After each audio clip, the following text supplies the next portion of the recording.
এবং দ্রুত বিচার আওতায় সর্বোচ্চ শাস্তি দেওয়ার জন্য আমি নিশ্চিত করছি, আমি নিশ্চিত আমি যাচ্ছি। পাশাপাশি আজকের এই মানববন্ধনে যারা যোগদান করেছেন আমি তাদেরকে বিনীত অনুরোধ জানাচ্ছি, তারা যথেষ্ট শ্রম এবং যথেষ্ট মূল্যবান সময় রেখে এখানে আসছেন। আমি আমার বক্তব্য এখানে আর বাড়াবো না, আমি এখানে সংক্ষিপ্ত বক্তব্য রেখে সবাইকে ধন্যবাদ। নাম পরিচয়টা দেন। আমি সন্তোষ দাস, বাংলাদেশ সনাতন পার্টির সিনিয়র যুগ্ম মহাসচিব। ধন্যবাদ সবাইকে।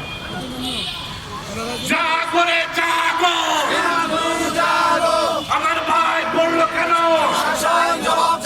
আমার ভাই বললো কেন? আমার ভাই গুম কেন? অ্যাকশন অ্যাকশন দিয়েছি তো রক্ত, রক্তের বন্যায় কোথায় কোথায় বাংলা ছাড়, এই বাংলা কি তোর ভক্ত ছাড়, কোথায় কোথায় বাংলা ছাড়। আমার মাটি আমার মা, এই দেশ ছাড়বো না।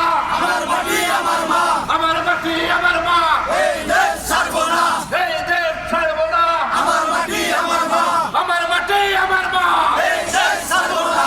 সংগ্রামী ছাত্র বন্ধুগণ, আপনারা জানেন যে 3 দিন আগে কক্সবাজারের নয়ন সাধু এবং শিব মন্দিরের পুরোহিত তাকে গুম করে হত্যা করা হয়েছে, পুড়িয়ে মারা হয়েছে। এই হত্যাকারীদের দ্রুত গ্রেপ্তার এবং দ্রুত বিচার ট্রাইব্যুনালে শাস্তি নিশ্চিতের দাবিতে এবং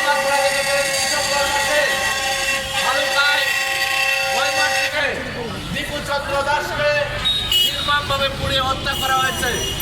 আমরা দীপুচন্দ্র দাসের এই হত্যাকারীদের বিচার নিশ্চিতের জন্য অনেক বিলম্বে দ্রুত বিচার ট্রাইব্যুনালে আমরা আজকের এই মানববন্ধন থেকে বিচার দাবি করছি। বন্ধুরা আমার,